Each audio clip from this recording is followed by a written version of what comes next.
Français parlent aux Français. Veuillez écouter tout d'abord quelques messages personnels. Bonsoir à toutes et bonsoir à tous. Merci d'être présents. Il y a d'autres personnes qui sont de l'autre côté, mais qui sont encore en train de finir leur discussion ou en tout cas de préparer encore d'autres travaux, mais qui vont nous rejoindre. Bienvenue à la Fondation de la France Libre pour ce cycle de conférences et cette soirée exceptionnelle. Je vais vous dire pourquoi dans quelques instants, évidemment. Alors avant de présenter notre conférencière, Odile de Vasselot, donner également ici devant vous un coup de un salut spécial à Monsieur René Marbeau, qui est ici avec nous, qui nous fait l'immense honneur d'être avec nous. Un cadet de la France Libre, un vétéran. Voilà, on va applaudir Monsieur René Marbeau.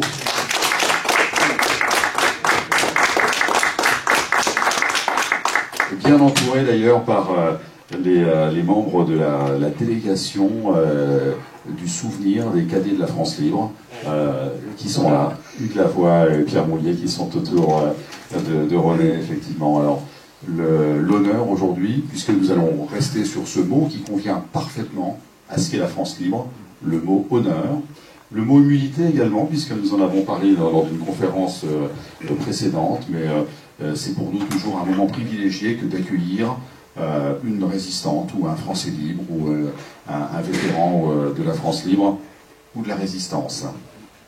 Voilà, et bien vous souhaitez la bienvenue à nouveau à celles et ceux qui arrivent, évidemment. L'honneur, je le disais, d'accueillir Odile de Vasselot, qui est une résistante, mais finalement les résistants et les Français libres, eh bien, comme dit l'affiche, c'est le même combat. Et effectivement, Odile de Vasselot était en contact avec des résistants qui venaient de l'extérieur, tombés du ciel, comme elle l'a écrit dans son livre. Et elle va nous le raconter, nous le décrire ce soir, ancienne résistante, qui a été enseignante également avec cet ouvrage Tombé du ciel, histoire d'une ligne d'évasion. Et Odile de Vasselot a fait ce travail d'historienne aujourd'hui et depuis de nombreuses années. Elle témoigne pour les scolaires, et là nous pouvons en attester, puisque il y a quelques jours encore, Odile de Vasselot elle vient évoquer son parcours devant des élèves de Normandie, voilà, devant des élèves qui participent au concours national de la résistance et de la déportation, ce concours que nous soutenons évidemment avec la Fondation de la France Libre. Alors vraiment, merci beaucoup, merci à Odile de Vasselot d'être avec nous ce soir à la Fondation de la France Libre pour cette conférence, le parcours d'un agent du réseau Comet. Alors j'en dis pas plus, évidemment, vous allez, bien sûr, pas seulement, et vous allez le découvrir donc ce soir, ce parcours d'Odile de Vasselot. Alors je vous demande, évidemment, mesdames et messieurs, bien d'applaudir notre conférencière pour lui souhaiter la bienvenue. Bon, alors Christian, je m'excuse de vous reprendre d'abord sur un point. Je n'ai pas été enseignante en même temps, parce que la guerre s'est déclarée pendant les grandes vacances qui ont suivi mon baccalauréat. J'avais 17 ans, j'étais en terminale à Metz.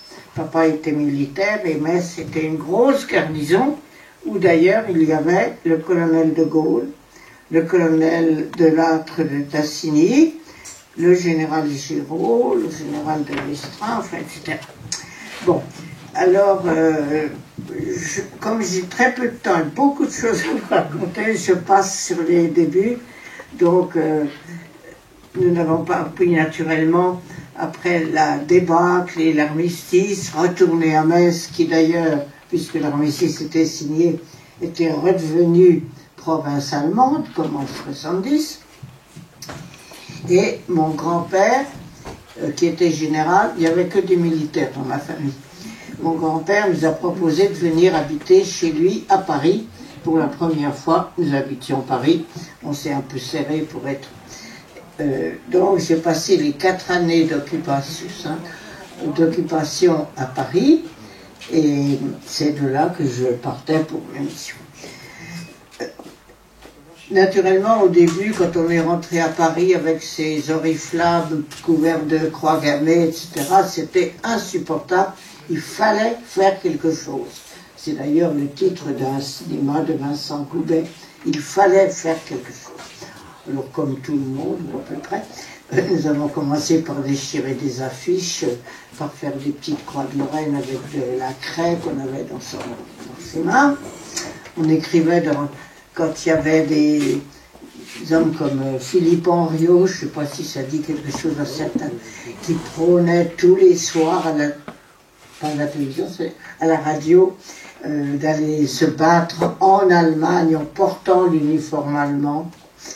Alors, avec notre bulle notre bout de craie, on faisait une bulle qui lui sortait de la bouche et on écrivait dedans « Je suis un salaud ». Mais c'était pas toujours facile d'atteindre l'affiche. Bon. Naturellement, c'était que des broutilles, je m'en rendais bien compte, surtout qu'on commençait à recevoir dans ces boîtes aux lettres des journaux clandestins. Je pense que vous en avez tous vu et revu. J'en ai là-dedans, j'ai apporté des souvenirs là-dedans. On verra si on a le temps tout à l'heure, quand il y aura des questions, de les sortir. Bon, et je cherchais vraiment à faire autre chose, et j'ai eu la chance, en allant à un cinéma avec une de mes amies, à un film sur le père de Foucault d'ailleurs. Ça paraît lointain, mais bon, je lui dis, oh, ce que je voudrais, moi, faire de l'espionnage. Oh, c'est vrai, eh ben, tu sais, je connais quelqu'un qui est là-dedans jusqu'au cou. Oh, je t'en supplie, dis-lui de venir me voir. Bon, alors, nous avons pris contact devant la porte de la salle Pleyel, d'ailleurs. Et puis, elle m'a demandé la chose de but en blanc. J'avais donc, vous voyez, après 19 ans, est-ce que vous pouvez partir vendredi soir par le train de nuit à Toulouse, y passer la journée de samedi, et revenir par le train de nuit de dimanche, de samedi soir, et on vous dira ce que vous aurez à faire à Toulouse. J'étais prête à tout, mais vraiment ça m'est tombé sur la tête, comme, je ne sais pas si vous, bon, les jeunes qui sont là ne se représentent pas à quel point les filles étaient beaucoup moins libres qu'elles ne le sont aujourd'hui. On ne faisait rien toute seule. Une fille devait être accompagnée pour tout ce qu'elle faisait. On ne sortait pas toute seule. Je n'avais encore jamais pris le train toute seule de ma vie, naturellement. Et puis aller à Toulouse, sans le dire à un moment, parce qu'elle m'aurait tout de suite dit impossible, 2 voyages de nuit en plus. Je ne savais pas pourquoi, moi, mais enfin. Et je voulais le faire quand même. Je savais que si je refusais ça, on me demanderait tout. Alors j'ai pris mon courage à 2 mains, j'ai pensé, je vais inventer des mensonges, je vais dire n'importe quoi, mais j'ai dit à Elie, il s'appelait Elia, oui, pas de problème.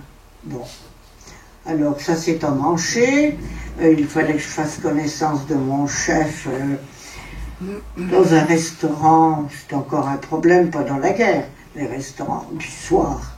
Parce qu'il y avait les alertes, le couvre-feu et les tickets d'alimentation. Donc, on ne sortait pas beaucoup le soir chez les amis.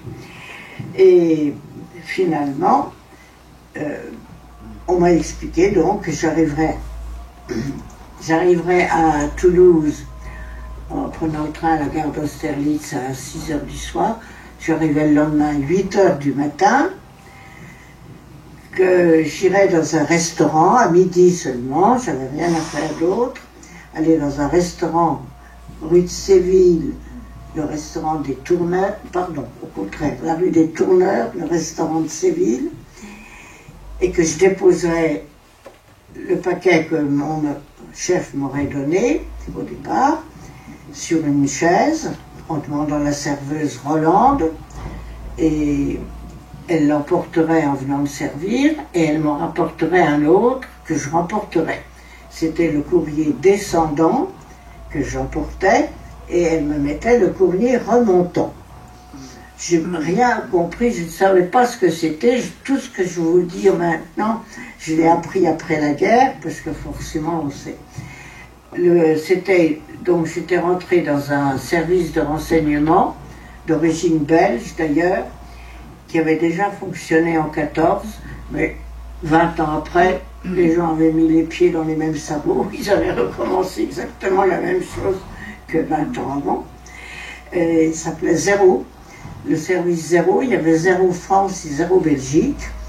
à Paris, c'était le PCC, le poste central du courrier. Donc ce paquet que me remettait Hubert à la gare d'Austerlitz au départ, c'était des renseignements qui arrivaient d'un peu partout, forcément des spécialistes probablement. Le deuxième bureau, vous savez, je ne connais pas grand-chose. Aussi bien des marchands de journaux, là, dans des squares au coin des rues qui avaient des renseignements, des personnes qui... Une dame qui promenait son bébé le long de la plage et qui s'apercevait que les Allemands construisaient un drôle de petit truc qui était les rampes de lancement pour les V1 ou les V2. Il y avait des renseignements urgents, évidemment, comme les cheminots qui disaient un train de munitions stationnera dans la gare d'Amiens tel jour à telle heure. Ça ne pouvait pas prendre le train de Toulouse. Et il fallait l'envoyer tout de suite par les radios, que nous appelions d'ailleurs des pianistes, parce qu'ils tapaient en morse. Bon. Ils avaient, comme vous le savez, dans tous ces réseaux, il y avait un radio. Enfin, quand on avait la chance de voir un radio. Bon. Et pourquoi Toulouse? Ben parce que, comme vous le savez, l'Espagne n'était pas en guerre. Franco n'avait pas voulu répondre aux avances d'Hitler, qui aurait bien voulu prendre la France en étau. Mais comme la guerre civile précédente avait beaucoup sanctionné l'Espagne, Franco avait refusé de faire la guerre. Il était quand même très germanophile et l'Espagne était truffée d'espions allemands. Mais le grand avantage, tout le monde sait que l'Espagne n'était pas en guerre, mais on ne réalise peut-être pas que cela avait permis aux Anglais de rester en Espagne pendant toute la guerre. Il y a eu un ambassadeur de l'Angleterre, et des postes diplomatiques dans toutes les villes espagnoles pendant toute la guerre. Après ça, je convoquerai des aviateurs anglais, et bien ils traversaient l'Espagne dans la voiture de l'ambassadeur d'Angleterre. Donc on passait les Pyrénées, et à Saint-Sébastien, à Bilbao, à côté, si vous voulez, on trouvait un poste diplomatique anglais. Alors c'était très pratique. Donc les Espagnols qui avaient été des rouges, qui s'étaient battus dans les révolutionnaires, étaient proscrits en Égypte, en Espagne. Ils avaient pris asile en France. Maréchal Pétain n'aimait pas beaucoup non plus les communistes, comme vous savez. Donc, ils passaient leur temps à aller d'un pays à l'autre et à agir contre les dictateurs. Ils étaient contre Hitler, contre Franco, contre Mussolini, enfin les dictateurs de l'époque. Et ils étaient bien contents d'agir contre. Alors, donc le courrier descendant, il venait le chercher au restaurant où je l'avais laissé. Je pense que la serveuse Rolande, je ne sais pas comment il l'a fait. Et puis, il rapportait un autre courrier, le courrier remontant. Je ne savais pas ce qu'il y avait dans ces paquets, naturellement, ça représentait quelques livres superposés. Ça sentait un peu comment dirais-je, c'était plutôt comme des petits rouleaux, je pensais, de cinéma ou je sais pas, c'était pas tout à fait. Mais donc j'ai fait ça pendant je passe sur l'aspect personnel, ce que j'ai pu raconter à la maison et parce que ce serait trop long. J'ai cherché le prétexte le seul que je pouvais. J'avais fait 1 an l'école de bibliothécaire à l'Institut catholique, ce qui était très intéressant d'ailleurs. Et je me suis dit, c'est la seule chose que je vais dire, qu'on me demande de fonder une bibliothèque à Versailles. Versailles, c'était moins loin que Toulouse, évidemment, c'était moins dangereux, forcément moins dangereux, et qu'il fallait que j'y aille. Ça, c'était plutôt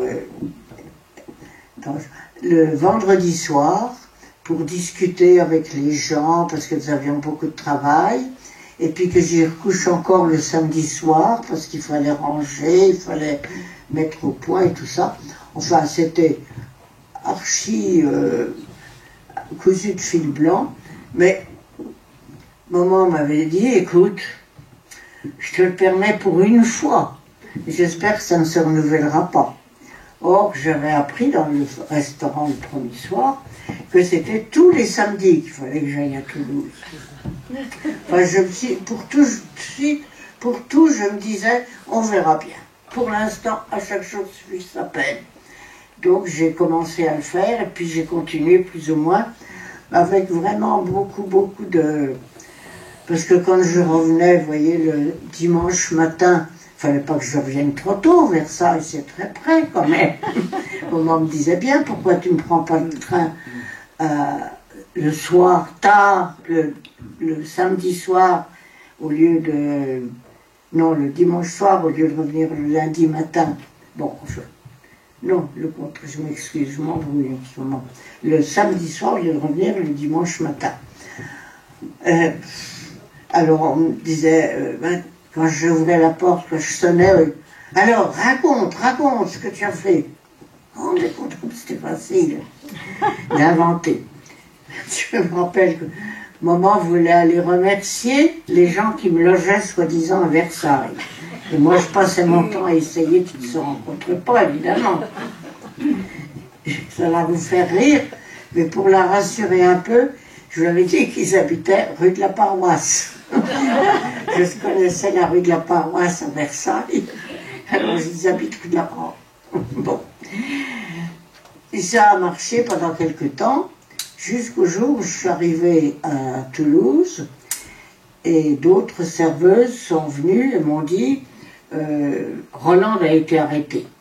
Et les Espagnols vous font dire de remporter le courrier. Bon, j'ai achevé mon déjeuner, les yeux fixés sur la porte, en m'attendant à voir la Gestapo arriver d'un moment à l'autre. Je suis rentrée à Paris, naturellement, et j'ai dit à Hubert, voilà, Roland a été arrêté. Oh là là, ma petite Danielle, c'était le nom qu'on m'avait donné. Ma petite Danielle, ça c'est très ennuyeux, naturellement il ne faut plus que vous retourniez à Toulouse, mais il ne faut pas non plus nous revoir, parce que peut-être que les Allemands savaient que vous veniez dans ce restaurant tous les samedis à midi. Ils vous ont laissé exprès en liberté pour vous filer et pour que vous les conduisiez jusqu'à nous, donc le PCC. Alors donc, au revoir et merci, ou à peu près, m'a dit ça. Ah ben j'étais très ennuyée, désolée, parce que j'avais enfin trouvé quelque chose qui était vraiment sérieux. Je me rendais compte que c'était du bon travail. Mais le temps avait passé, on parlait déjà un peu plus de la résistance avec nos amis, et un jour, alors, il y en a une qui m'a demandé, à la fin d'une espèce de vente de charité, si vous voulez, est-ce que tu ne voudrais pas faire partie d'un réseau d'évasion, sans savoir que j'étais peut-être une personne suspecte, enfin. Alors je lui dis, mais si, bien sûr, je ne savais pas qu'il fallait faire évader des prisonniers, je ne savais pas du tout. Bon, enfin, je lui dis, oui, bon, ben, soit à tel endroit, devant les marches de l'église Saint-François-Xavier, d'ailleurs, à Paris, en haut des marches, tu verras quelqu'un.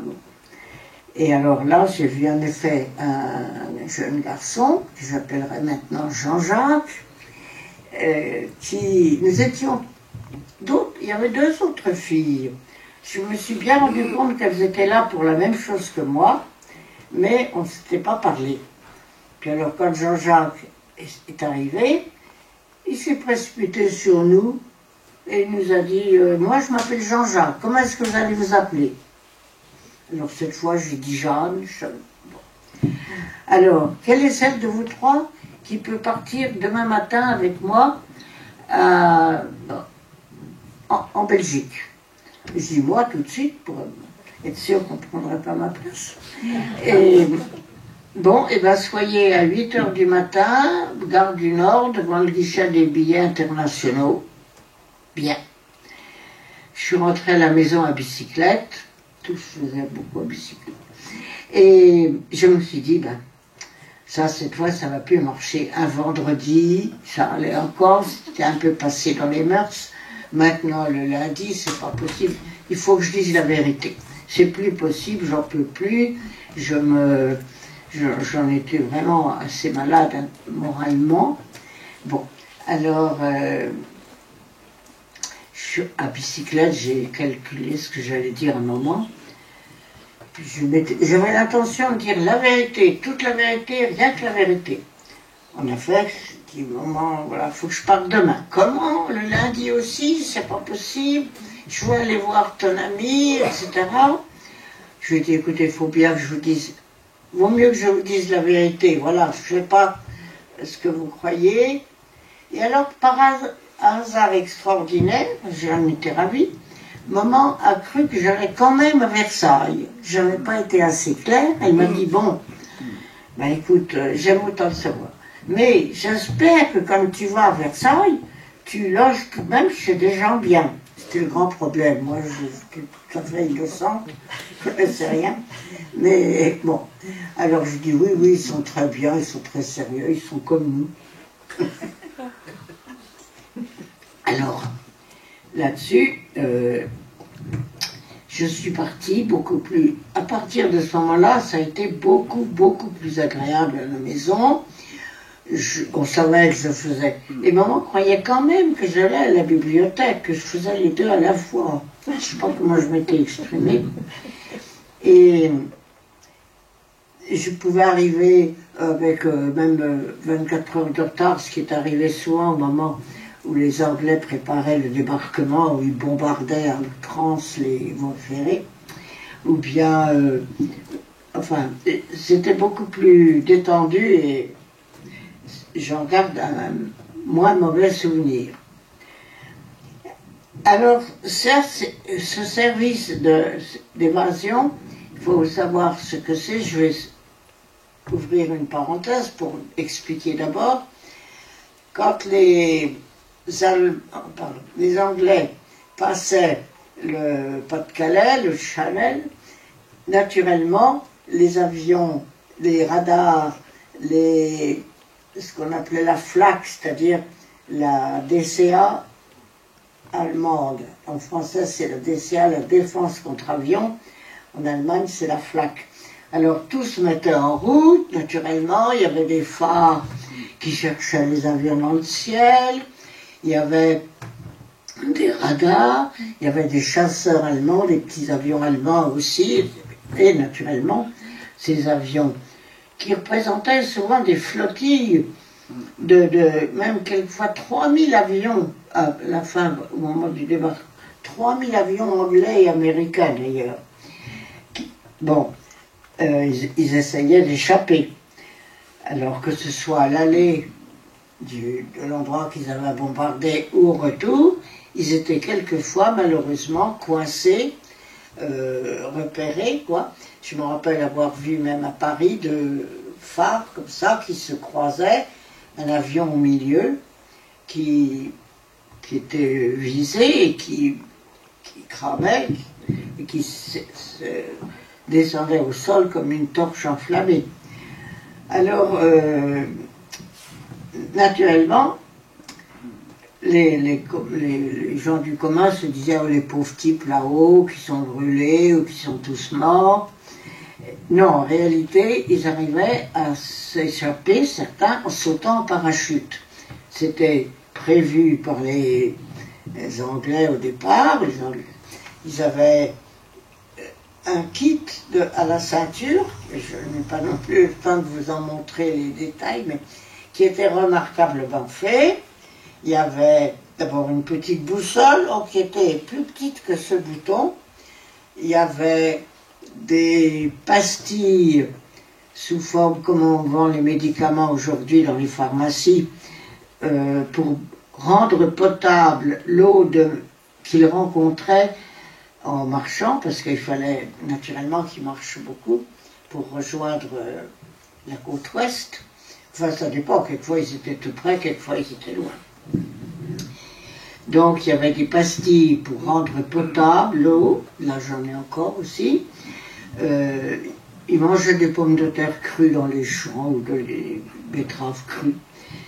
Il y avait, voyons, des cartes, je crois que vous avez dû en voir, j'en ai aussi, des cartes extraordinaires en tissu, genre en nylon ou soie ou je sais pas quoi, imprimées dans un grand détail, très très, et qui leur permettait justement, quand ils traversaient des grandes routes, ils ne les suivaient pas, ils marchaient. Alors quand ils traversaient, ils voyaient des pancartes et avec leurs cartes, ils savaient s'ils étaient encore en Allemagne, s'ils étaient passés en Hollande, etc. Je vais encore ouvrir une autre parenthèse. Vous parlez d'un film que vous avez probablement vu. Moi, je le regarde de nouveau chaque fois qu'il passe à la télévision, tellement je trouve drôle ce gag que je vais vous dire. C'est La Grande Vadrouille. Alors, La Grande Vadrouille, toujours les jeunes, quand je parle de ça, ils connaissent tous. Alors, dans La Grande Vadrouille, ça se passe dans l'avion, anglais ou américain, je ne sais plus, mais qui vole, mais qui a été touché. Donc, l'équipage, si vous voulez, est là, prêt à sauter, les jambes dans le trou, à peu près, le parachute plié dans le dos, et il demande au pilote de l'avion où est-ce que nous sommes. Et le pilote pointe le doigt sur une carte qui est sur son tableau de bord, mettons sur Dunkerque. Ah bon, chic, on n'est pas trop loin, on a que la mer à traverser. Et à ce moment-là, on voit par le hublot la Tour Eiffel, les Champs-Élysées, le Champ de Mars. Alors moi je trouve ça un gars tellement bien trouvé que je regarde chaque fois. Bon, alors ils arrivent au sol et ils ne savent pas où ils sont. Il y avait aussi un peu d'argent de tous les pays qu'ils étaient censés traverser, où il y avait quelque chose d'extraordinaire dans leur kit. Une petite trousse de couture, avec des petits ciseaux qui leur permettaient de détacher leurs incis, leurs galons, RAF, là, qui étaient au-dessus de la poche et tout ça. Et puis, l'uniforme était un peu bleu jean, hein, ça pouvait passer. Il y avait, avec leurs ciseaux, ils coupaient les boutons dorés superbes de leur uniforme. Ils étaient en militaire, forcément, dans l'avion. Et les boutons, c'était des boutons militaires. Alors, ils coupaient les boutons. Il y avait à côté des boutons en écaille, comme les boutons des vestes des hommes, et des aiguilles, tout enfilées d'avance, parce que les Anglais savaient que ce serait difficile pour des hommes d'enfiler une aiguille. Alors, j'en connais comme ça, ils avaient été touchés à 4 heures du matin, et ils avaient se mettre dans une grange, ils avaient transformé leur uniforme, et ils avaient traversé le village à l'heure où les enfants allaient à l'école, et personne ne s'est douté que c'était des aviateurs anglais ou américains. Bien, d'ailleurs, nous les appelions les boys, parce que comme il y avait des Anglais, des Américains, des Canadiens, des Australiens, de tous les pays alliés, nous les appelions tous les boys. Je vais vous raconter quelque chose, parce que je n'aurai peut-être pas le temps tout à l'heure, mais je trouve ça quand même très intéressant. Quand un équipage rentrait en Angleterre et qu'ils avaient vu un avion, un camarade, tomber, alors ils rentraient et puis en faisant leur rapport, ils disaient voilà les intels, nous les avons vus tomber, ils sont aussitôt, on imaginait qu'ils étaient tous morts. Et on prévenait la famille, qui se mettait en deuil en général. On faisait dire des prières pour ceux qui étaient soi-disant morts. Et puis, au bout de... Ça dépendait beaucoup. 3 semaines, 6 mois, enfin ça dépendait énormément. Le type, soi-disant mort, revient et il dit, mais les camarades, mais n'ayez pas peur, même si votre avion est touché, eh ben voyez, vous n'êtes pas mort forcément, regardez-moi, je suis bien vivant, non? J'ai vu la Tour Eiffel, j'ai vu Montmartre, vous avez au sol un comité d'accueil qui vous a, des charmantes jeunes filles qui vous font passer les frontières, etc. Et ça a beaucoup, paraît-il, donné du courage à ceux qui partaient et qui, naturellement, crevaient de trouille, parce que être pris entre les chasseurs et les radars, c'était pas drôle du tout. Mais ça leur donnait confiance, ils se disaient, mais après tout, si je tombe, j'aurai sûrement la chance de revenir. Bon. Alors, qu'est-ce qu'ils faisaient quand ils arrivaient au sol? Ils commençaient par se défaire de leur parachute, ils l'enterraient ou ils le recouvraient de branchages parce que les Allemands savaient qu'il y avait eu un combat aérien et ils cherchaient l'équipage partout, ils se cachaient. Ils s'y flottaient parce que souvent ils étaient plusieurs à être tombés au même endroit. Forcément, c'était un peu... Alors, ils se réunissaient, plus ou moins, là en boitant, parce qu'ils s'étaient foulés la cheville, etc. Et ils marchaient jusqu'à ce que leur boussole et leur montre qu'ils étaient en Hollande ou en Belgique. Et alors là, ils frappaient à la première maison venue, parce qu'ils savaient que les gens étaient très patriotes. Ils expliquaient, ils ne savaient pas un mot de français, de flamand ou de néerlandais, enfin, ils expliquaient qu'ils étaient venus de en haut et tout ça. Et les gens les cachaient. Ils ne savaient pas très bien quoi faire toujours, ils n'étaient pas toujours dans un réseau, donc ils les cachaient. Alors, je sais pas, peut-être que je le dirai tout à l'heure seulement, comment est-ce que nous savions, nous, où ils se cachaient? Les gens ne le disaient pas, naturellement. Ils ne se vantaient pas sur la place du village de cacher des aviateurs. Enfin, notre premier réflexe, c'était d'aller voir sur place, là où nous savions qu'ils étaient cachés, et de vérifier que c'était vraiment des aviateurs anglais ou américains. Alors, il fallait leur poser toutes sortes de questions, parce qu'en réalité, des Allemands avaient très bien pu s'infiltrer s'ils parlaient bien l'anglais, s'ils avaient par exemple même une mère anglaise, et s'ils avaient appris quelques notions sur les avions alliés. Bon, alors nous voulions être sûrs qu'ils étaient des vrais alliés, Ça aurait été facile pour un Allemand de prendre toute la filière depuis la Belgique jusqu'à Gibraltar, et puis après ça, il aurait dénoncé tout le monde. Il y a d'ailleurs, j'ai aussi une lettre là d'un Américain. On leur posait des questions, c'était peut-être pas très malin, leur numéro de matricule, leur numéro de vol, le but de leur mission de bombardement, des tas de trucs comme ça. Et il y a un Américain qui nous a rendu sa feuille, toute blanche, enfin non, avec une lettre à côté. Les questions que vous me posez sont exactement celles que les ennemis m'auraient posées si j'avais été fait prisonnier. Or, avant de partir, j'ai fait le serment de ne donner aucun renseignement sur ma mission de bombardement. Donc, je n'ai pas répondu à vos questions. J'espère que vous ne me trouvez pas stupide ou stupide, enfin, et vive la paix, etc. Et alors, nous en avons parlé. Nous avions quand même, justement, un correspondant à Saint-Sébastien, qui s'appelait, au bureau diplomatique anglais, enfin, il s'appelait Michael Creswell. Et nous lui en avons parlé, il a dit, c'est américain, il a tout à fait raison. Il faut changer le questionnaire.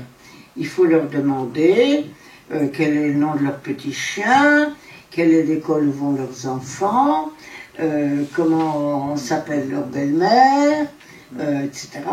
Et alors, on se renseignait par radio aussi, pour savoir en Angleterre si ça correspondait bien à des enfants. C'est pas moi ça, non.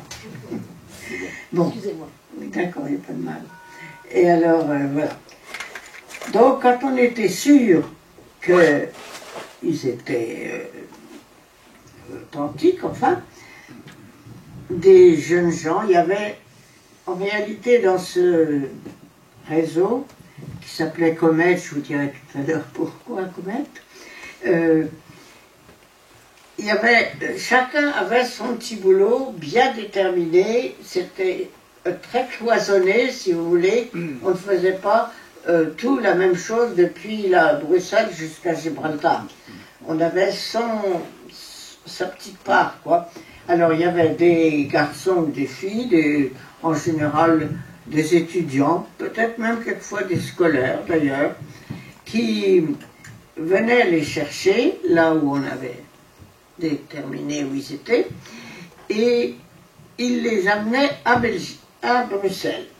C'était le regroupement. À Bruxelles, il y avait des logeurs admirables, des logeurs vraiment, je retire mon chapeau parce que moi je conduisais dans le train, c'est à la rigueur on pouvait faire semblant de ne pas les connaître, mais quand on trouve des garçons dans la chambre de vos enfants, on ne peut pas dire je ne sais pas qui c'est. Donc des logeurs, et le jour où c'était le midi, ah oui j'ai oublié de vous dire que on avait choisi comme moyen d'évasion les Pyrénées aussi. Il y avait d'autres réseaux qui avaient des bateaux en Bretagne, qui avaient des petits canoës, qui rejoignaient des grands bateaux dans la Manche, etc. Enfin, nous, on s'était dit que c'était plus facile de faire prendre les grands trains et puis les Pyrénées comme le premier réseau des vols. Alors, le jour où le midi donnait le signal, ça pouvait se dérouler comme sur un tapis roulant depuis le nord jusqu'au midi. Ils partaient avec d'autres convoyeurs, d'autres jeunes, mais ça aurait été trop facile de Bruxelles d'aller à Paris, évidemment, en prenant le train, l'express qui existait pendant toute la guerre. Mais à la frontière, qui était Fény, il fallait descendre, aller à la douane, ouvrir ses bagages. Les Allemands s'étaient mis là derrière pour parler à tous les hommes en particulier, pour voir s'ils parlaient bien français. Donc c'était impossible. Et Jean-Jacques, justement, avait été chargé d'instituer les passes. Alors, les passes, c'était, voilà, mettons que la frontière belge-française soit cette rectable, là, aux environs de Lille, ça se passait, donc il y avait un village en Belgique, tout près de la frontière. Des passes, il y en avait 5 ou 6 pour ne pas qu'on emprunte toujours les mêmes. Alors, mettons, la passe. Il y avait, en Belgique, il y avait le village de Rhume, qui était tout près de la frontière, mettons 400 km. En France, il y avait en face, le plus près possible, le village de Bachy, qui correspondait et qui était jumelé, si vous voulez, avec le village de Rhume. Et des convoyeurs, enfin des jeunes, amenaient les boys dans le village de Rhume. Tel jour, tout ça, c'était une unité, naturellement, comme du papier de musique.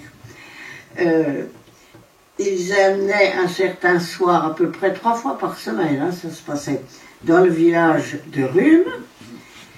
Bon, voilà, c'était là que je partais de Paris, j'allais à Lille, et je prenais l'autobus après pour le village de Bachy.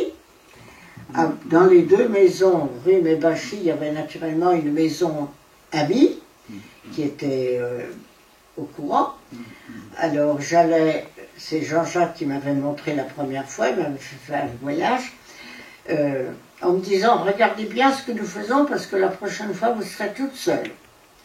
Alors à Bachy, on descendait à la frontière, on était les derniers dans le Cap puisqu'on était à la frontière, et puis on enfilait toute la rue de Bachy, et on frappait chez un certain Maurice Bricou, qui était d'ailleurs, ça tombait bien, le responsable de la douane du secteur. Je me rappellerai toujours la première fois, donc je regardais, toutes les maisons étaient pareilles, mais enfin, heureusement il y avait des petits jardinets un petit peu différents qui permettaient de... Nous sommes entrés frappés chez Maurice Bricou, c'est sa femme qui nous a ouvert, le patron n'est pas là parce que quand il y a du passage, comme ce soir, il veut rester le dernier au bureau pour être sûr. Bon, alors le patron finit par arriver, Jean-Jacques me présente, il dit, je me rappelle, voilà, je vous présente Jeanne, vous pouvez avoir aussi confiance en elle qu'en moi. Ah ben, je me suis dit, mon vieux, t'es gonflé, on se connaît depuis ce matin. Bon. Et Maurice Bricou me regarde des pieds à la tête avec un peu de mépris. Mais ma petite, ça va pas ce que vous avez sur le dos aujourd'hui. C'est beaucoup trop clair. Ça va se voir tout à l'heure dans la plaine. J'étais habillée en gris, je crois. Bon, alors il est parti à côté, il a pris une grande pèlerine qui m'a mise sur le dos. Et puis vos souliers, c'est impossible. Bon, il a été chercher des bottes de caoutchouc. Et puis nous sommes partis, tous les trois, c'est-à-dire Maurice Bricou en avant, moi au milieu, Jean-Jacques derrière, Madame Bricou est restée à la maison avec son petit garçon, et on a marché dans la plaine, alors dans la nuit noire, sauf qu'il y avait des petites lumières loin.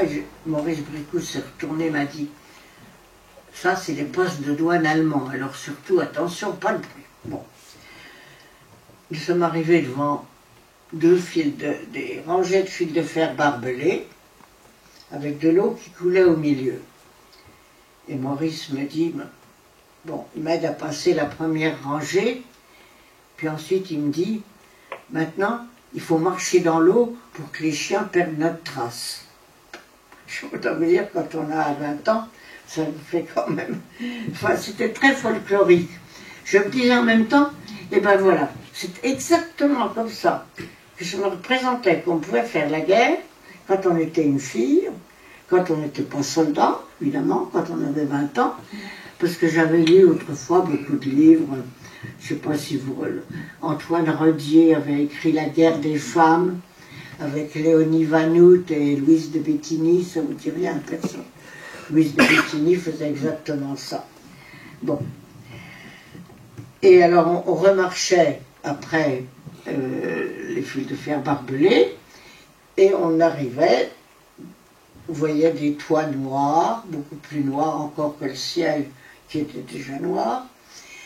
Maurice nous plante devant la porte, et puis il dit, maintenant je vais aller faire le tour et frapper à la chambre dans laquelle je sais qu'ils se tiennent. Bon, si ils viennent nous ouvrir, très bien. Sinon, il faudra des guerpires à toute allure.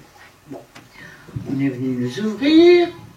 Et alors là aussi, je me rappellerai toujours, nous sommes au bout d'un couloir tout à fait noir parce que il y avait le blackout pendant la guerre. Il ne fallait pas qu'il y ait de lumière, de filtre à l'extérieur. Et on entre dans une pièce enfin pleine de monde. Chose qui est curieuse par rapport à ce qui se passait en France. Pleine de monde, de toute espèce. Et en réalité, les Belges, ils trouvaient ça tellement rigolo de recevoir des aviateurs alliés que le jour où ils en avaient, ils invitaient les cousins, les voisins, les amis, tout le monde. Bon.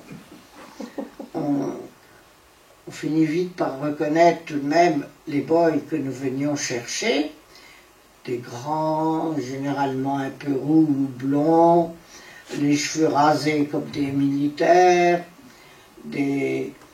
un air ahuri parce qu'ils ne comprenaient rien de ce qu'on disait d'autre. Alors, Jean-Jacques leur dit, bon, asseyez-vous là. Il me demande à moi, vous parlez anglais? Moi, pas. Ah bah oui, un peu. Enfin, alors, je m'adresse aux Anglais, là, enfin aux boys, et maintenant, vous allez passer en France ce soir. Vous nous rendez vos cartes d'identité belges, qui avaient été faites avec des vraies photos d'eux. Hein. Voici vos nouvelles cartes d'identité française. En plus qu'il en fallait 5 ou 6 pour le même type dans les Pyrénées, parce qu'il y avait la zone interdite, la zone frontière, la zone... Alors, voilà vos nouvelles cartes. Tâchez de les savoir par cœur, ce qui était absolument impossible. Bien. Vous allez dire au revoir à vos guides jusqu'à présent. Vous allez en avoir d'autres. Bon, quels sont ceux qui veulent rester ensemble, si vous étiez du même avion? Alors, vous deux, ils étaient 4 entre vous deux, vous irez avec mademoiselle. Et Jean-Jacques désigne la fille du bistrot. C'était le café de la gare où nous étions. Je l'ai appris après la guerre aussi. C'était le café de la gare et les gens du café de la gare étaient là sur la... Bon, alors vous deux, vous irez avec mademoiselle. C'était la fille, je vous dis, du café de la gare. Et vous deux, vous irez avec mademoiselle. Naturellement, vous ne leur parlez pas français, ni anglais surtout. Vous ne devez jamais les perdre de vue. Dans la gare du Nord, demain matin, par exemple, eh bien, il faut toujours les voir, mais il ne faut pas non plus marcher derrière elles comme des toutous, etc., etc., des tas de recommandations, jusqu'à ce que, bon, on dit, voilà, maintenant, il faut partir, alors tout le monde se dit au revoir, les boys donnent de grandes claques dans le dos, ils embrassent tout le monde, on se reverra après la guerre, on ne savait pas l'adresse, et on repart en traversant avec eux le ruisseau. Ils enlevaient leurs chaussettes et leurs souliers. Et puis, on revient chez Madame Bricou, qui nous attendait. Il était tard, hein, il était plutôt minuit. Elle avait fait un vague petit dîner, parce qu'on n'avait rien mangé encore. Et là, alors, c'était, au contraire, elle était tellement terrorisée qu'elle passait la nuit à côté de son fourneau, assise sur un fauteuil, elle ne voulait même pas aller se coucher. Alors naturellement, nous étions seuls, il n'y avait pas de voisins ni d'amis. Là, on se permettait de se parler un peu en anglais-français. Les boys ne savaient jamais un mot de français, hein, presque. Et alors, je vais vous dire quelque chose, mais c'est peut-être pas très... Ça a changé d'ailleurs. C'est peut-être pas très gentil pour les Américains. Il n'y a pas d'Américains là? Aucun? Alors figurez-vous qu'un soir, j'étais seule. J'aurais dû en avoir 4 et nous aurions dû être 2. Mais j'étais seule, je ne sais plus pourquoi. Alors les Américains me disent, mademoiselle, on voudrait vous demander quelque chose. Bon, ben allez-y. Non, c'est un peu gênant quand même. Bon. Voilà, nous, en Amérique, on se demande combien vous êtes payés. Je dis quoi? Vous imaginez qu'on est payé? Non, mais c'est pas possible. On fait ça alors. Mais si, vous êtes payé, c'est très dangereux ce que vous faites. Vous risquez votre vie, vous êtes sûrement payé. On voudrait savoir à peu près 5 000 ou 200 $. Je n'ai jamais osé en parler aux autres, jusqu'au jour où j'ai su que toutes celles ou ceux qui avaient convoyé des Américains avaient eu la même question. Pour eux, tout se payait. Mais je dois dire qu'ils ont changé. nous nous réunissons encore tous les ans. Il y a le week-end Comet, comme on dit, et ils sont vraiment, ils ont compris quelque chose. Ils ont compris, et justement, un jour, il y en avait un qui signait un chèque pour l'association qui s'appelle Kinship Comet, et j'ai aidé la fondatrice du réseau, c'était une infirmière, enfin j'aurais peut-être le temps d'en parler tout à l'heure, leur disait cette chose que j'ai trouvée très belle: ne nous remerciez pas, nous qui avons eu la chance de faire la guerre sans devoir tuer, et dont au contraire la mission était de ramener des pères à leurs enfants, des maris à leurs femmes, des pères, des enfants à leurs parents, etc. Et c'est vrai que c'était très beau de faire ça. Bien. Alors, c'est pas le sujet tout à fait, c'est pas ce que j'ai fait, mais vous aimeriez le savoir probablement. Qu'est-ce qu'il devenait après? Ah oui, alors le soir même, bon, on dînait, ils montaient se coucher au premier étage, et puis le lendemain matin, on était réveillés assez tôt, on prenait un vague petit déjeuner autour de la table à la cuisine, et on devait rejoindre Bézieux, la gare de Bézieux, quand c'était Bachy-Rhume, mais d'autres fois c'était Canfin, Ertin, etc. C'était un autre programme. Enfin, c'était la voiture du docteur, c'était d'autres moyens. Et alors on rejoignait Bézieux, il y avait un petit train réservé aux cheminots, je crois, qui nous amenait à Lille. Là, je me rappelle Henriette, la fille du bistrotier, là justement, qui faisait ça depuis plus longtemps que moi, m'a dit: maintenant à Lille, tu commences par aller dans les toilettes et tu laves tes souliers à grande eau. Parce que les gens qui prennent l'express Lille-Paris, ils ont généralement des souliers bien serrés, tandis que les nôtres sont dégoûtants. Alors tu les laves. Après ça, on leur achetait des journaux pour qu'ils fassent semblant au moins de lire en regardant les images. On prenait leurs billets, j'ai oublié de vous dire, c'était pourtant important. Jean-Jacques m'avait dit le premier jour, en sortant, avant de sortir de la gare de Lille, vous prenez votre billet à vous pour demain, et en revenant demain avec les boys, vous prendrez leur billet à eux. Comme ça, vos billets ne seront pas à la suite. Parce que c'est vrai que si on demande 3 billets pour Paris, on vous donne 4500, 4501, 4502. Et si vous êtes dans le train, que vous avez un pépin, que vous êtes arrêté, et que vous avez 3 billets qui suivent, c'est évident que vous êtes ensemble. Alors là, on prenait les billets des boys. Et puis le train arrivait, naturellement, comme vous le savez, il ne se forme pas à Lille, mais à Roubaix tout coin. Donc on était toujours debout dans le couloir. Et les Anglais de Londres nous avaient dit: vous mettez les aviateurs dans un wagon et vous allez dans un autre. Mais jamais nous n'avons pu faire ça, ils étaient trop perdus. Nous, les gardiens avec nous, debout dans le couloir, un à droite et un à gauche. Et jusqu'à Paris. À Paris, je dois dire que je vois encore le quai où nous descendions, c'était toujours le même, le quai qui est le plus à droite, à la gare du Nord.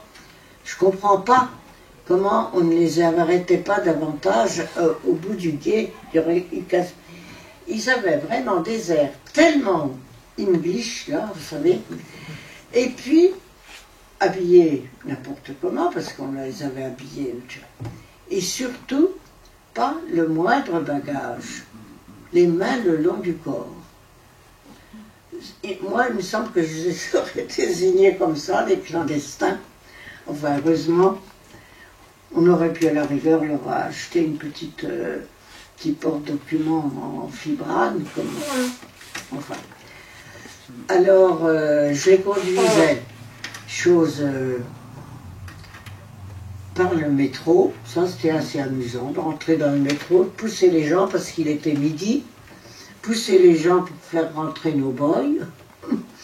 Et on m'avait donné comme adresse 8 bis rue Marguerite, à côté de la rotonde du parc Monceau. C'était une concierge, Madame Stassard, la mère de la 3e convoyeuse qui travaillait avec Henriette et moi, s'appelait Diane. Bon, eh bien, elle recevait, je ne sais pas combien de fois par semaine, les boys. Derrière ça, autrefois, c'était pas comme aujourd'hui avec les gardiennes d'immeubles. Il y avait une porte vitrée sous la voûte, une petite table ronde, et les gens qui passaient voyaient ces 7 ou 8 bons hommes assis autour de la table ronde, ne posaient pas de questions. Ils entraient, le docteur Intel, 4e gauche, bien, puis repartaient. Ça, malheureusement, elle a été arrêtée, elle est morte en déportation. Bon, et alors, pour vous terminer leur histoire, ils partaient le soir même par la gare de Lyon, non, pas de Lyon, pardon, excusez-moi, la gare d'Austerlitz. Ils partaient à Bayonne. À Bayonne, ils étaient pris en charge par un passeur qui n'était pas espagnol, qui n'était pas français, qui était basque. Il leur faisait franchir les Pyrénées, par des chemins clandestins, évidemment. Ils descendaient, ils arrivaient sur la Bidassoa. Il fallait passer la Bidassoa sur un gué qui n'était pas très large, qui n'était peut-être pas plus large que cette table. Alors, pour être sûr qu'il ne tombe pas à côté, ce guide qui s'appelait Francisco se enlevait, avant la Bidassoa, il enlevait son pantalon, il se le mettait autour du cou. Il faisait signe à tout le monde, il y en avait 10 ou 11 qui passaient en même temps, de faire la même chose, et chacun passait en tenant la jambe du pantalon de celui qui était devant lui.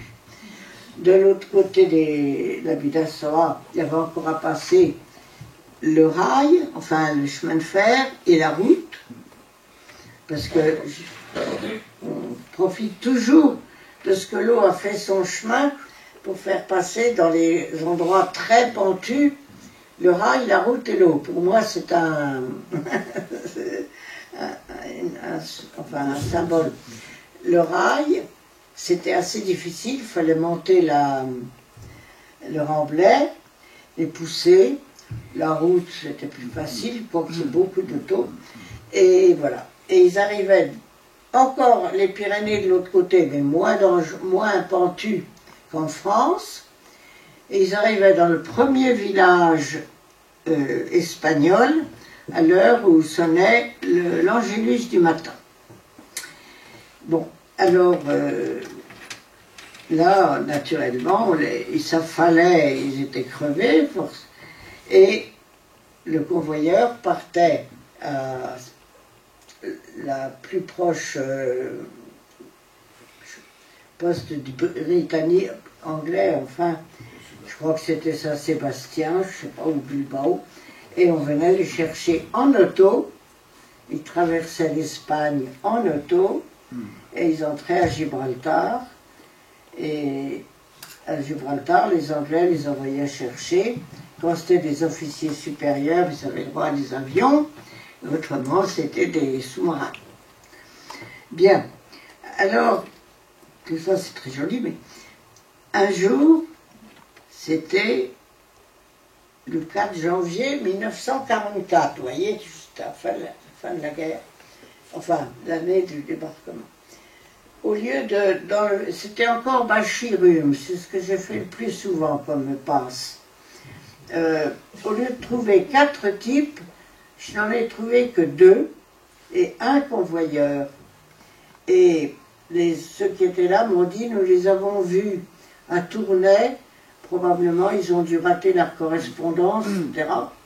Comme ça sentait un peu mauvais, j'ai dit aux gens, écoutez, je pars déjà avec ces 2-là, j'attends pas les autres, je reviendrai demain chercher ceux qui manquent. On est parti. Oui, je ne sais pas pourquoi c'est idiot d'ailleurs. Nous aurions dû être 3, je crois, si bien que j'avais acheté 3 billets pour les Françaises ou les Belges qui rentraient avec moi. Et puis finalement, au dernier moment, il y avait du monde au guichet, j'avais peur de rater le train. Comme j'étais là toute seule, je leur ai donné les 2 billets que j'avais en trop. Donc nous avions les 3 billets qui se suivaient. C'était le retour des vacances de Noël. Nous n'avons pas pu monter en seconde, se monter en première. Le contrôleur est passé. 3 suppléments, s'il vous plaît, en prenant les billets des boys. Le contrôleur, tout content qu'on ne respecte pas, me fait un papier avec nos 3 numéros et je mets le papier dans ma poche. Ne vous inquiétez pas, ça n'aura pas d'inconvénient. Et nous étions, le train roulait entre Arras et Douai et Arras, exactement. J'étais debout dans le couloir avec mes 2 boys à droite à gauche. Et tout d'un coup, j'entends « Présentez vos cartes d'identité pour le contrôle allemand. » Oh, bon, ça ne fait qu'un tour. Naturellement, je sors ma carte d'identité. Je ne sais plus si c'était une vraie ou une fausse. Je l'attends, la première, pour que les boys comprennent. Parce que souvent, pour ça qu'il fallait faire très attention, ils donnaient leur billet de chemin de fer à la police et au contraire, leur carte d'identité au contrôleur de la SNCF. Vous voyez, ils ne savaient pas la différence. Alors je tends ma carte d'identité, on me la rend sans me rien demander. Et les Allemands qui étaient là prennent la carte d'identité du premier boy qui était à ma droite. « Comment vous appelez-vous » Je fais le sourd muet. Et en même temps, on demande à l'autre qui était à gauche, « Comment vous appelez-vous » Il fait la même chose. Or, les Allemands savaient que nous serions dans ce train-là. Ceux qui manquaient à Rhume, en Belgique, avaient déjà été arrêtés. Et les Allemands se doutaient que les 2 autres qui seraient dans le train, l'express de Lille à Paris. Alors ils les ont fouillés, naturellement. On arrivait à Arras, ils les ont fait descendre. Là, les Anglais ont été épatants. Hein. Ils sont passés devant moi, me regardant un tiers de quart de seconde, d'un air de dire bon courage. Bon. Et je les ai vus partir par la police de la gare. Et les Allemands ont bouclé le wagon dans lequel ils avaient été trouvés. Ils ont refoulé dans les compartiments, c'était les vieux trains, hein, bien sûr, dans les compartiments, tout ce qui était dans le couloir. Ils ont bouclé les compartiments et ils sont revenus fouiller les compartiments. Fouiller les bagages, fouiller les gens et tout. Et c'est à ce moment-là que j'ai pensé au papier dont je vous avais parlé longuement. Vous êtes peut-être demandé pourquoi. Parce que je me suis dit, si je le mets sous la banquette, tout le monde va être alerté. Qu'est-ce que j'en fais? Ben, je l'ai mangé. Je l'ai mangé pendant que les Allemands faisaient la visite. Et alors, ce qui est vraiment, je dois dire, un peu miraculeux, c'est que moi qui avais été entre les 2 types dans le couloir, j'étais toute désignée pour être leur guide. Et bien là encore, j'ai tendu ma carte d'identité. On ne m'a même pas dit, mais vous dites que vous habitez Paris, qu'est-ce que vous faisiez dans ce train, etc. Non, rien. On me l'a rendu, sans me poser la moindre question. C'est pour dire que être une femme pendant la guerre, c'était vraiment très avantageux pour certaines choses. Et malheureusement, on a quand même arrêté un monsieur parce qu'on a trouvé des pommes de terre dans sa valise. Oh là là, des pommes de terre en première, c'est louche. Il a eu beau dire, ma femme m'a ravitaillé, j'ai été à Noël voir ma famille, je mange mal à Paris. voilà, non, non, non. Enfin, j'espère qu'il est arrivé à se justifier. On nous disait toujours, il vaut mieux qu'un innocent soit arrêté. Vous ne savez pas si vous ne direz pas sous la torture tout le réseau, tandis qu'un innocent pourra toujours arriver à se justifier. Alors, j'espère beaucoup qu'il est arrivé à se justifier, mais je ne pouvais rien faire. Et à partir de ce moment-là, alors tout a été... Je suis retournée le lendemain voir les deux qui manquaient. Moi, je ne savais pas qu'ils avaient été arrêtés. Au guichet à la gare du Nord, j'ai trouvé Jean-Jacques. « Ah, vous êtes là, je vous emmène. Attendez, attendez, il faut que je vous raconte quelque chose. » « Non, non, vous me le direz dans le train. » Alors, dans le train, je lui ai tout raconté. Et lui, malin, naturellement, plus que moi, il a fait le rapport entre les deux qui manquaient au village de Rhume et les deux qui avaient été arrêtés dans le train. Il a compris qu'il se passait quelque chose de louche. Il est donc parti. Il m'a dit, je vais à Bruxelles et je vous retrouve tel jour à telle heure dans le square du Bon Marché, je crois. Bon, naturellement, il n'y était pas. On a appris qu'il avait été arrêté dans le train. Et puis tout le monde a été arrêté. Et ça a été la grande décrépitude, enfin, du réseau Comet. J'ai essayé de renouer contact avec, en montant là-haut et en allant chez les bricots et tout ça. Ils m'ont dit, oh là là, surtout ne revenez pas, vous n'êtes pas dans le collimateur, restez tranquille chez vous, ne bougez pas, etc. Bon.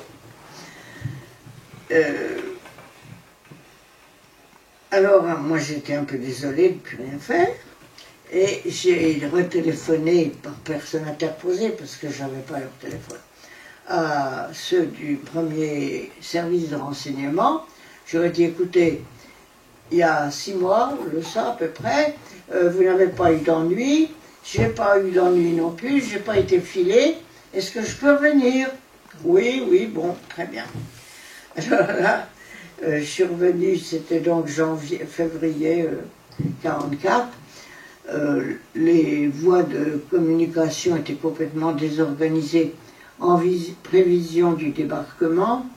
Donc on faisait des tas de missions plus ou moins en faisant du stop, du camion stop, beaucoup de camions stop. J'allais au hall le matin et puis je trouvais toujours un camion qui allait dans telle ou telle direction, rempli de sucre ou rempli d'orange ou rempli de... Et il y avait toujours une place dans le fond pour les gens qui faisaient pareil. C'était un... Alors j'ai 2 choses un peu anecdotiques, mais quand même qui sont importantes à raconter là maintenant encore, si je peux. Alors, c'était... oui, la libération de Paris. J'ai naturellement circulé avec un camarade qui s'appelait Bertrand, lui à moto et moi à bicyclette accrochée à son épaule. Nous avons circulé dans tout Paris. Nous sommes bien amusés. Nous avions une grenade que nous cherchions à lancer pour avoir des munitions, parce que ce qui manquait cruellement au FFI, c'était les munitions. Bon. Et le 25 août, je crois, j'ai dit à mon chef, c'était plus Hubert, il s'appelait Christian, il avait changé. Je vais aller cet après-midi aux Champs-Élysées acclamer le général de Gaulle qui a dit qu'il descendait les Champs-Élysées à pied pour aller chanter le Te Deum à Notre-Dame. Ah non, ma petite Danielle, il faut partir à Tourcoing, il y a une liaison urgente à assurer. Bien, chef. Alors, comme il n'était plus question de train, je me pointe à la porte de la Chapelle à Paris, le point le plus au nord de Paris, puis je commence à faire du stop. Et, c'était peut-être idiot, mais enfin, mon chef et moi-même n'avions pas réalisé que Paris était libéré, mais que le Valois ne l'était pas, ou que Bobigny ne l'était pas. Et alors, il y avait un une sentinelle, enfin d'une caserne plutôt de pompiers, je crois, qui était là et qui m'a vu faire du stop à la porte de la chapelle. Là. Eh, ma petite dame, mais pourquoi est-ce que vous voulez retourner chez les Allemands? Paris est libéré. Vous avez quitté les Américains parce que vous avez traficoté avec les Allemands. Vous avez fait quelque chose de mal. Alors je commençais à expliquer, mais non, au contraire. Bon, naturellement, il ne me croyait pas. Il a été chercher le commandant de la caserne. J'ai raconté mon histoire. C'était épouvantable parce que je sentais que je descendais en escalade là. Et on m'a conduit au commissariat de police. Et naturellement, là encore, on m'a soupçonné. Bon, heureusement, on m'a demandé est-ce que quelqu'un peut répondre de vous? Et comme mon grand-père est général, que nous habitions chez lui en plus, et je lui dis oui, mon grand-père, le général Intel. Bon, alors il lui téléphone. Mon général, nous avons une jeune fille qui se prétend votre petite fille. Est-ce que vous pouvez nous dire si elle a des frères et sœurs et quelle est leur date de naissance? Puis il bouche le micro. À moi, il me demande la même chose. Bon, ça collait. Malgré tout, je suis parti de là, dans une voiture avec des mitraillettes à la portière. J'ai été à justice de paix dans l'île de la Cité, là où il y a la préfecture de police et tout. On m'a interrogé encore, et on voulait absolument que j'ai fait, ça se comprend d'ailleurs, mais enfin, et alors à un moment il a appelé quelqu'un, il lui a dit allez, conduis cette jeune fille au secret.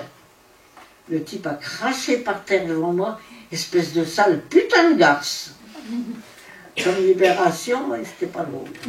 Mais on m'a, en fait secret, on m'a enfermé dans une cellule où il y avait 16 personnes assises le dos au mur, assises par terre le dos au mur, plus ou moins rasées, parce que vous savez que c'était la punition qu'on infligeait à ceux qui s'étaient mal conduits avec les Allemands. On les rasait complètement. Bon, j'ai passé la nuit là, et pas drôle d'ailleurs. Il y en avait une qui était rasée, mais qui passait une photo d'elle avec une chevelure magnifique, une chevelure blonde qui lui tombait sur les épaules. Bon, et le lendemain, ben, on nous a fait faire la promenade du prisonnier sur les toits de la justice, police judiciaire. Et puis on m'a appelé tout d'un coup. Et en réalité, c'était mon chef qui était revenu me chercher parce que mon grand-père, alors, avait été quand même alerté par ce drôle de coup de téléphone du commissariat de police du 4e arrondissement. Et il s'était débrouillé, grâce au père Danilou d'ailleurs, qui savait que je le connaissais, que lui-même était dans la résistance aussi. Enfin bref, il a prévenu, mon chef a été prévenu, et il est venu me chercher. Et je l'ai vu alors en repassant dans le même bureau que celui où j'ai été interrogé la veille. Quand j'ai vu qu'il était là, mon chef, bon, j'ai vu que j'étais sauvé. Mais, alors, Christian, là, il m'a dit, ben voilà, vous avez 24 heures pour vous reposer, mais il faut repartir, parce que le message, il est de plus en plus urgent. Alors, cette fois, j'ai pris ma bicyclette. Je me suis dit, je serai plus libre quand même. Je n'ai pas voulu repasser par le même endroit, par la porte de la chapelle. Je me rappelle, je suis passé vers l'est, plutôt par la porte, je ne sais plus comment ça s'appelle d'ailleurs. Comment? Aubervilliers ou Pantin. Peut-être, par là, oui. Et puis, à un moment, je me suis dit, je ne vais pas arriver jusqu'à Meaux, il faut que je remonte. Alors, j'ai pris une route qui était Red Bull, c'est-à-dire, elle était signalée par un rond, comme les sens interdits, à moins que je ne sois le contraire, je ne sais plus. C'était réservé aux Américains dans les deux sens. Ils circulaient là-dessus à ventre à terre, à toute allure, et personne d'autre n'avait le droit de le prendre. Bon, je l'ai prise quand même. Et naturellement, les Allemands avaient reculé.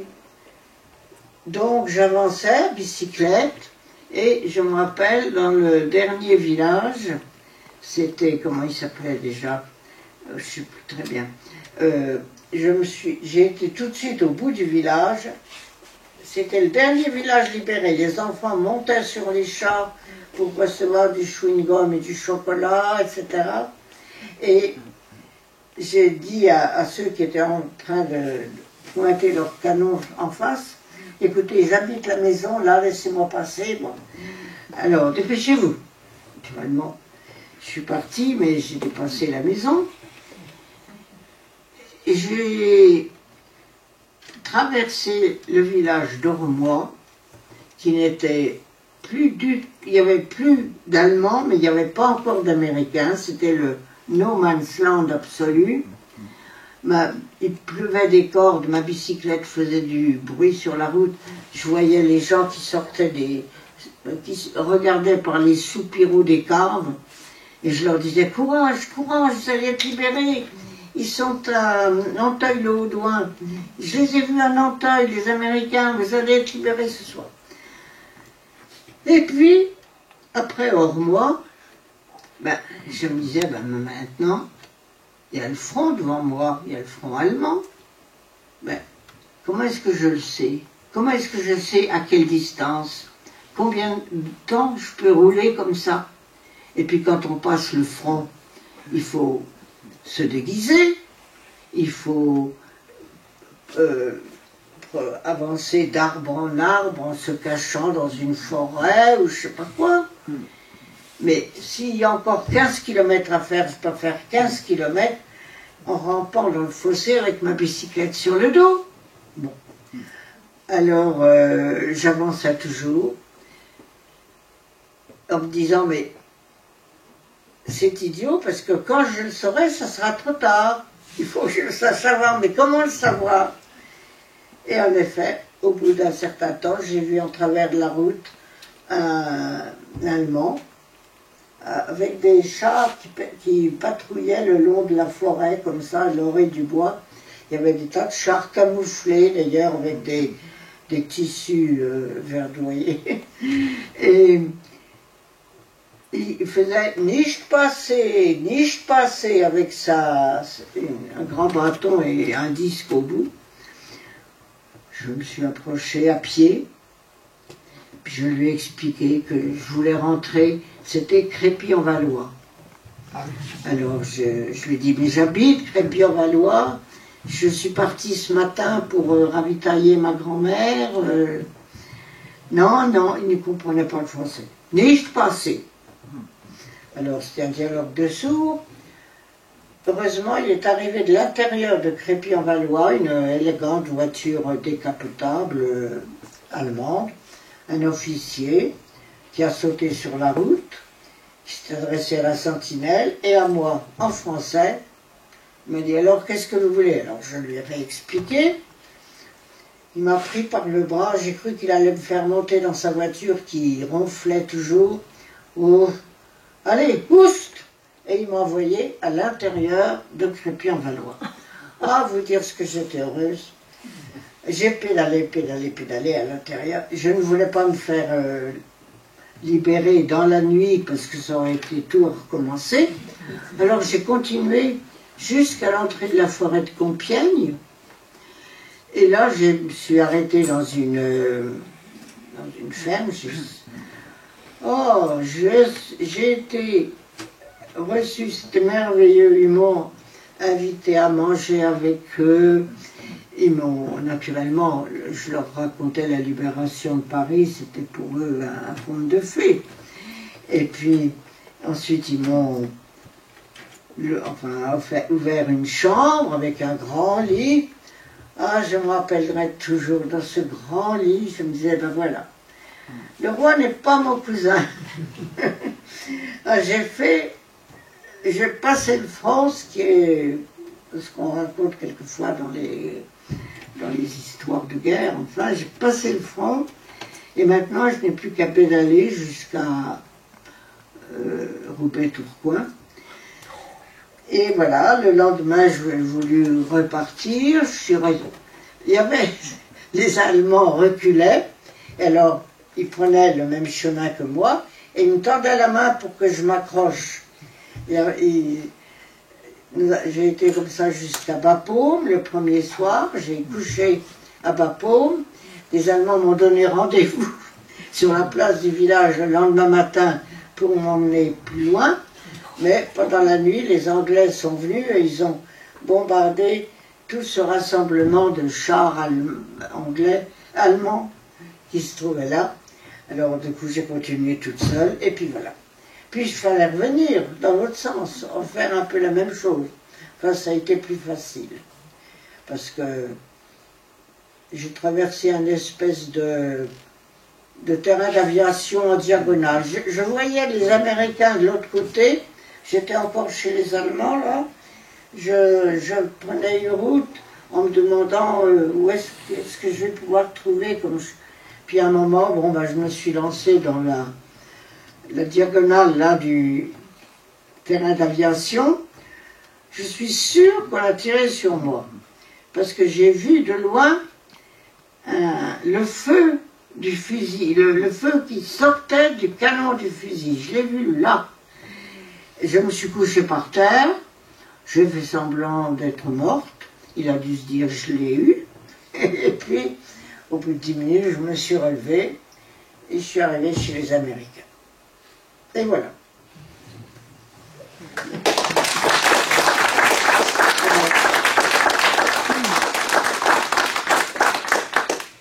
Je pense que vous avez des questions.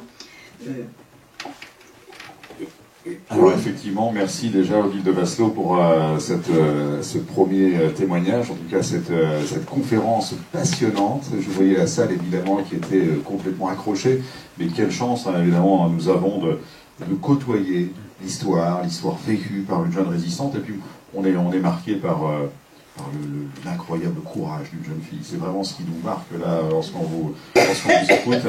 Odile de Vasselot. Alors ben oui, il va y avoir des questions, j'imagine. Je vais laisser le micro à Sylvain.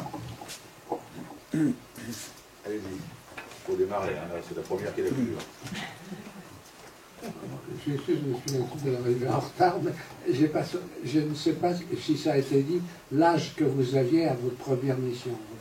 L'âge que vous aviez à votre première mission. Eh bien, j'avais 17 ans en 40, donc mettons 19 ou 20. Oui, 19, je crois. Peut-être.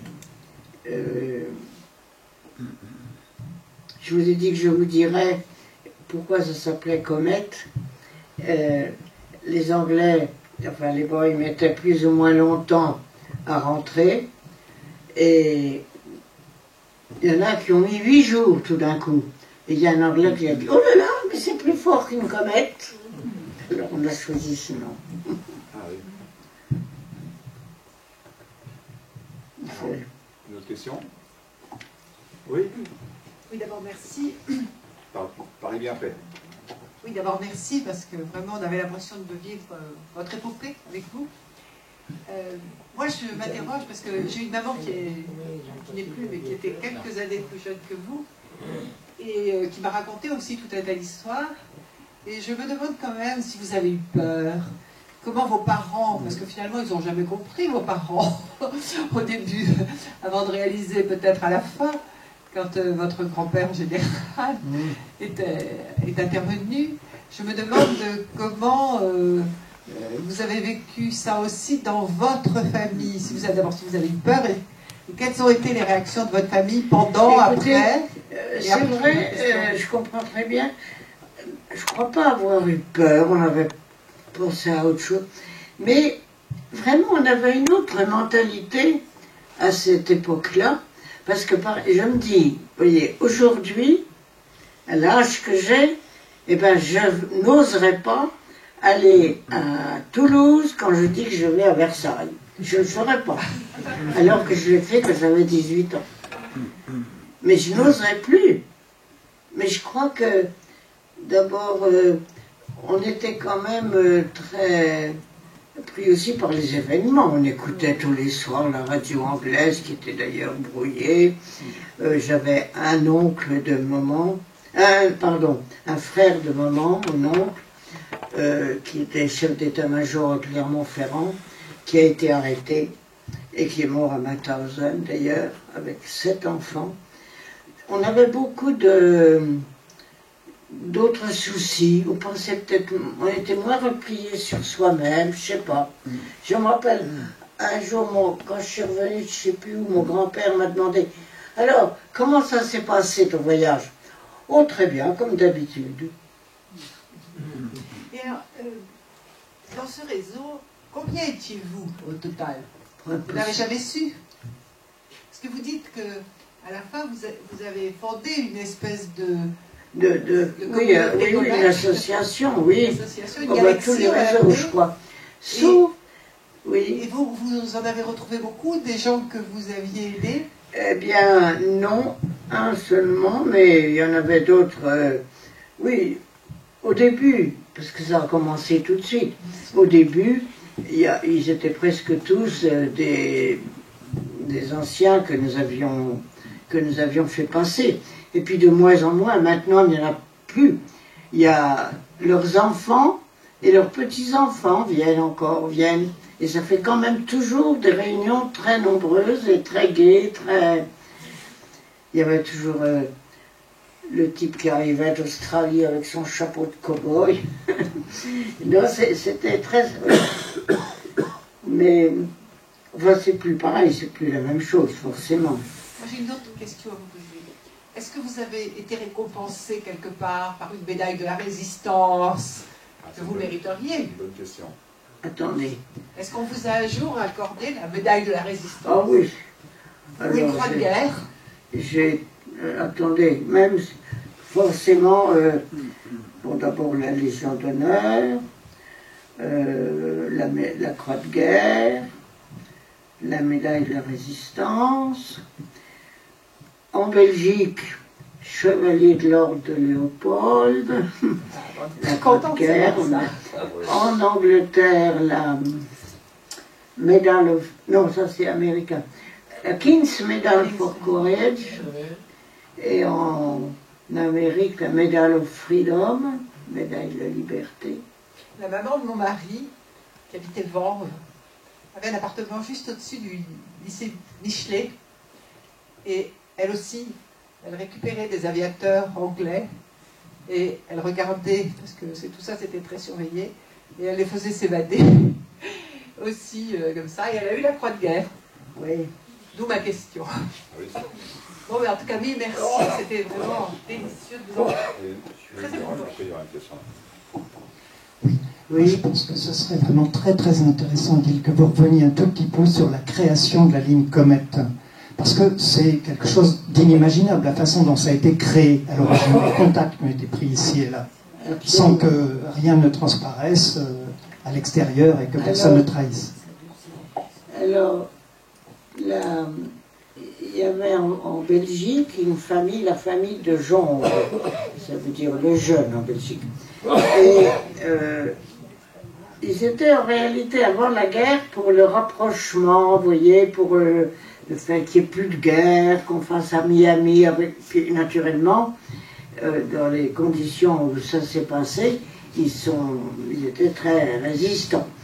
Et une fille qui s'appelait André de Jonge, donc Dédé pour tout le monde, était infirmière dans un hôpital à Bruges, en Belgique. Et après, pendant l'occupation de Bruxelles, enfin par les Allemands, elle soignait des Anglais ou des Alliés, enfin, dans l'hôpital où elle était. Mais elle savait que quand elle les aurait guéris, ils allaient être faits prisonniers, ils se partiraient en Allemagne prisonniers. Alors elle s'est dit, pourquoi pas les faire évader? Donc elle leur en a parlé, elle leur a dit, est-ce que vous ne voulez pas plutôt vous évader? Oh, si, bien sûr. Bon, elle n'était pas riche du tout, son père était instituteur. Elle a vendu des bijoux de la Camelote, là, qu'elle possédait un peu. Elle elle a pris des billets. Ah oui, il y avait quelque chose d'important. Elle a pris des billets pour Paris, et après ça, il y avait à Bayonne des Belges qui s'appelaient, je ne sais plus leur nom, Dumont, non, je ne sais plus comment, bon, qui avaient fait l'exode, vous savez, avec tous les Belges qui ont tous défilé sur les routes avec leurs voitures et leurs chargements, et ils avaient trouvé Bayonne tellement agréable qu'ils étaient restés à Bayonne. Et c'était la famille de Grelle. Pas le traître de Grelle, de Grelle. Et elle a été chez eux, elle a été chez, on l'appelait Tango, madame, la Belge, parce qu'elle avait un petit chien qui s'appelait Go. Donc, elle est arrivée avec ses... Non, je crois qu'elle a eu du mal tout de même à réunir l'argent. Elle a été quêtée chez des amis bien placés à Paris. Et elle a quand même eu l'argent pour aller jusqu'à Bayonne. Et là, elle a dit, ben voilà, ils veulent s'évader. Et c'est Tango qui a trouvé le passeur basque, il s'appelait Francisco. Et elle lui a dit, écoute, je connais quelqu'un qui fait passer les Pyrénées, je vais te mettre en rapport avec lui. Et du coup, ils sont passés, ils étaient peut-être 5 ou 6, je sais pas. Il y avait aussi des Français d'ailleurs, et il y avait des Belges. Il y avait seulement un aviateur, je crois, belge. Non, pardon, anglais. Donc, ils sont arrivés à Saint-Sébastien, ils ont été là, pas à l'ambassade, enfin, un bureau diplomatique. Et Dédé leur a dit, ben voilà, je vous amène 3 Belges et un Anglais. Et c'était déjà Thomas, Michael Cresswell, il lui a dit, où est l'Anglais? Bon, alors Dédé leur a dit, je suis d'accord pour continuer si vous voulez, parce que il y a plein d'Anglais qui se cachent dans Bruxelles, ceux qui n'ont pas pu embarquer vous rappelez, à Dunkerque, ou bien qui tombent de leurs avions. Et les Belges se compromettent beaucoup, enfin, en les cachant. Donc, il vaudrait mieux qu'on les fasse évader. La seule chose que je vous demande, c'est de me payer l'argent que j'aurais dépensé. Voilà ce que j'ai dépensé pour Jacques, je ne sais plus comment il s'appelait, l'anglais. Il y a même des billets de métro à Paris. Et alors les Anglais lui ont dit, écoutez Dédé, ça nous intéresse beaucoup, mais je vous en supplie, donnez la priorité aux aviateurs. Nous en avons absolument besoin. Leur formation nous coûte très cher. Donc surtout les aviateurs. Et là, quelquefois, c'était un peu mélangé, mais on s'est spécialisé à ce moment-là pour les aviateurs. Voilà, et ça a marché. Alors elle est repartie. Elle a appris, en arrivant à Paris, qu'elle avait déjà été dénoncée à Bruxelles, donc elle n'y est pas remontée. C'est son père qui a pris la suite, qui a été fusillé au Mont-Valérien, lui d'ailleurs. Et voilà, et elle a été arrêtée dans les Pyrénées, en Espagne, dans le village espagnol. Il y avait un garçon de ferme, enfin, qui avait été malhonnête. On l'avait renvoyé parce qu'il avait volé quelque chose. Et alors il s'est vengé, comme il savait tout ce qui se passait dans cette ferme. Il savait qu'il y avait des tas de gens qui venaient la nuit, qui repartaient le lendemain et tout ça. Il s'est vengé en allant les dénoncer à la commandanture. Alors Dédé a été arrêtée, elle a été en déportation, elle est revenue et elle est partie soigner les lépreux au Congo. Ah, c'était... D'autres questions? Oui, vous évoquez, madame, le fait qu'il y ait une association des anciens de Comet. mais est-ce que vous avez des gens que vous avez aidé à faire passer qui ont voulu vous retrouver? Et je fais juste une incidente. Mon père a pu franchir les Pyrénées à 2086 mètres. J'y suis allée, après son décès, dans les Hautes-Pyrénées en juin 1943.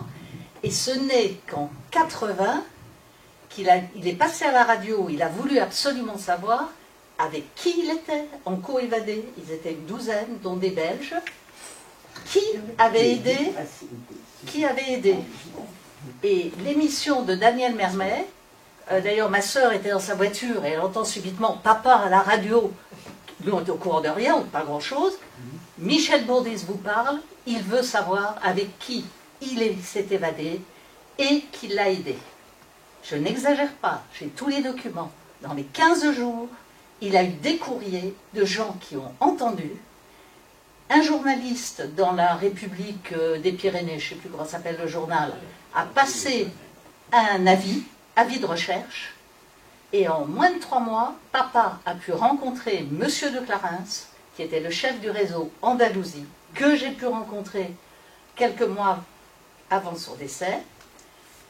Et évidemment, je n'ai pas arrêté de poser des questions idiotes à Monsieur de Clarens, parce que je ne comprenais rien au film. Et quand j'arrive à Luce-Saint-Sauveur, tout le village le sait, c'est la fille du monsieur qui est venue dire merci. Et aux archives à Tarbes, j'ai eu tous les journaux, c'était comme un suspense. Michel Bourdis a retrouvé 2 des co-évadés. Alors, il y a les frères Fontanet, donc après les enfants, etc. Un tel a dit qu'il y était. Bref, il est remonté et il a pu aller avec son guide, le dernier guide, parce qu'en fait, entre Hérault-Sarbouix et le passage, il y en a eu plusieurs. Il y a eu 3 ou 4 passeurs qui faisaient une dizaine de kilomètres avec les évadés, pas forcément en pleine forme. Et ils sont passés, et j'ai des photos, je suis sur la ligne, où là on leur a dit, c'est en bas, et des Espagnols vous attendent. Ils ont pris des forces, etc. Mais après, ça a été les prisons de Franco. Mais après, l'histoire s'est bien terminée. Il a pu rejoindre la France libre. Mais c'est surtout ce travail de qui j'étais, avec qui j'étais, que des faux noms. Et dans une lettre, papa de signe, Bourdis, alias Cibourg, ne jamais s'éloigner trop de la vérité. Hein, donc les prénoms, c'était le prénom du grand-père, etc. Et puis, il dit alias donc Cibourg, et qui avait le flacon d'Armagnac qui nous a aidés. Et les gens ont répondu, enfin, et ils se sont retrouvés, j'ai des écrits, bon malheureusement tous sont décédés, et quand j'arrive à Luce-Saint-Sauveur, parce que j'y vais tous les ans, la fille du monsieur qui est venue dire merci est là, et j'ai rencontré les petits-enfants du passeur. Ah bon, notre grand-père il a fait ça. Et moi mes neveux et puis mes frères et sœurs, ah bon, papa, il a fait ça? Oui, il a fait les journaux, enfin, c'était un peu court, il a fait quoi? Ah bon? Bah oui, il avait moins que votre âge, puisqu'il débarquait le jour de ses 21 ans à Cavalère. Merci de rappeler mon hommage au passeur. Oui, c'est ça, c'est aussi ce côté détective, que des faux noms. Oui.